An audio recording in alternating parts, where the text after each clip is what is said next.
What's up, y'all? Welcome back to the ZayMoolaSportsPodcast. I'm your host, Isaiah, and it is time for another 2026 NBA Draft Scouting Report. And today we have Houston Guard Kingston Flemings. So without further ado, let's get straight into it.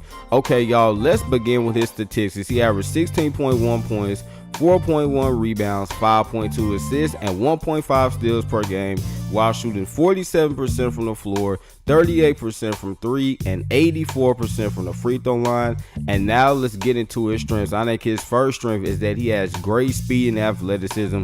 He is one of the fastest players I've ever seen, as he has elite burst and acceleration to really excel in the open court. And this is why he is such a dynamic player in transition. Because of his elite burst and acceleration, it is really hard to contain him. It's really hard to slow him down in transition. He's going to absolutely just blow by you on a fast break. And then in the half court, y'all, he has an elite first step to get by you as well. So he's just a very dynamic player in the half and open court. And then when you look at his athleticism, man, I think he has incredible athleticism. He can really finish around the rim with his left or right hand. He's also a very powerful dunker. He can dunk off 1 or 2 feet. So I think you're talking about a guy, y'all, that just has a great combination of speed and athleticism. And this is really rare because you're not going to find too many point guards, y'all, that have this type of speed and athleticism. I mean, I think the last time we've seen a point guard probably have this combination of speed and athleticism was probably John Wall in 2010, right? Then before him, you had like Derrick Rose and Russell Westbrook, but you're not going to find too many point guards to have this type of burst, acceleration, speed, and athleticism. Absolutely love that about Kingston Flemings. I think he's going to be a very dynamic player because of his elite speed and acceleration.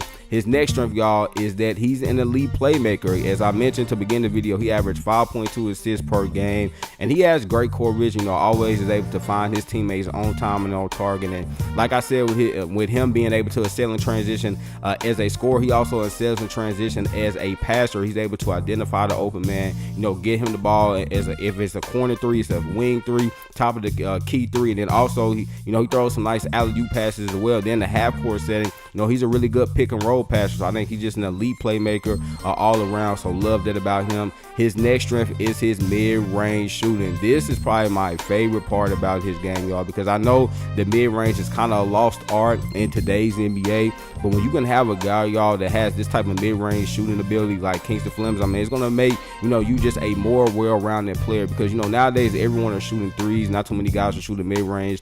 But Kingston Flemings is an elite mid-range shooter, has a really nice mid-range pull-up shot. Almost kind of reminiscent of Russell Westbrook. Excuse me. Remember when Russell Westbrook was in his prime and he would just come down court in the open court? He would stop on the dime and pull up for a mid-range shot. That's what Kingston Flemings can do, man. He has such, again, with him having such great speed, but he knows how to use his speed to his advantage as well, because he can, change his pace, change his tempo, is really able to stop on the dime, get to his area in that mid-range game, and really shoot and elevate and make shots in your face. Love his mid-range ability. His next strength is that he's a controlled ball handler. He only averaged 1.8 turnovers per game this past season at Houston. I think he has a really tight handle. He's able to escape, a lot of pressure when the defense, they're double teaming him, they're triple teaming him. He's able to escape that because he has a nice, tight, and controlled handle. And I think this is great to have, y'all, because a lot of young point guards, when they come to the NBA, they have a very loose handle. They're very turnover prone. They don't know how to really, escape traffic and go up against, great defenses. But Kingston Flemings, he faced this,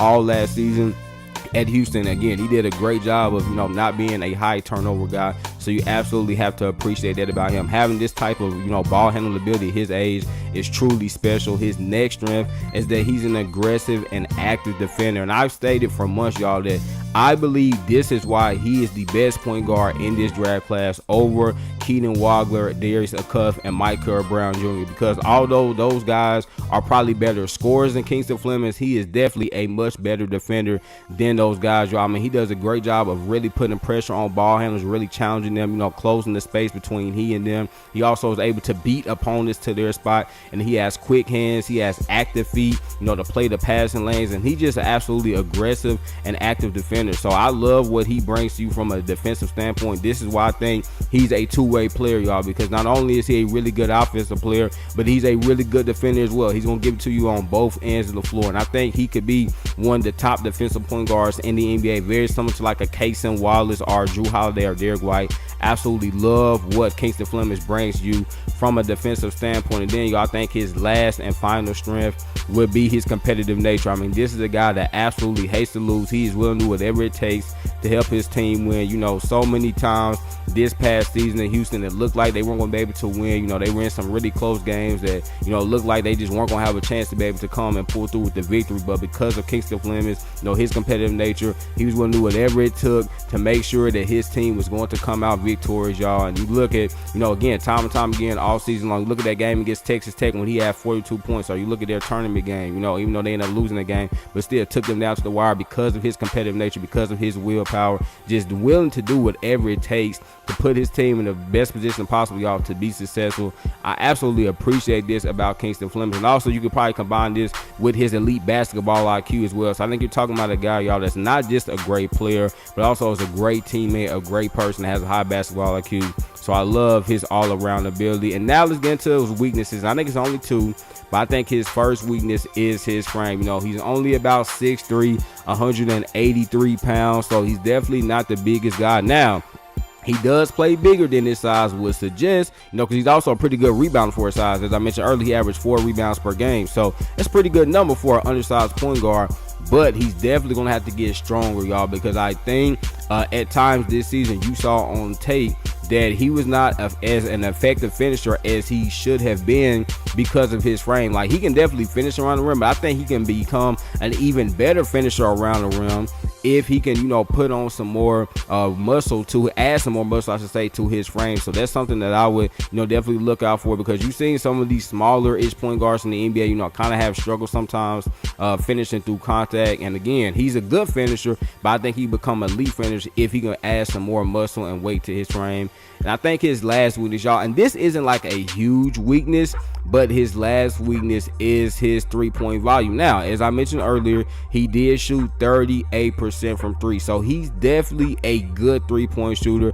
I think he has good, you know, shooting mechanics, but he only attempted 2.9 three-pointers per game this past season at Houston, which is pretty low. Now, as I mentioned earlier, he is an elite mid-range shooter, so I loved it about him, but you definitely want to see him increase his three-point volume, because in the NBA, y'all, especially if you're going to be an undersized point guard, you better be able to shoot the three ball at an incredibly high level. And again, I think he can be a really good shooter. He, you know, proved it this past season in Houston that he's a good shooter, but only taking about 3 threes per game is not going to get it done as an undersized point guard in today's NBA. He's going to have to, you know, be attempting anywhere from 5 to 8 threes a game, y'all. And he should be able to do that, because again, with him having the elite athleticism and being an elite mid-range shooter, I think defenses are definitely going to respect his athleticism and his mid-range shooting. So they're going to give him the space to shoot threes. He just has to show that he's confident enough to take those threes.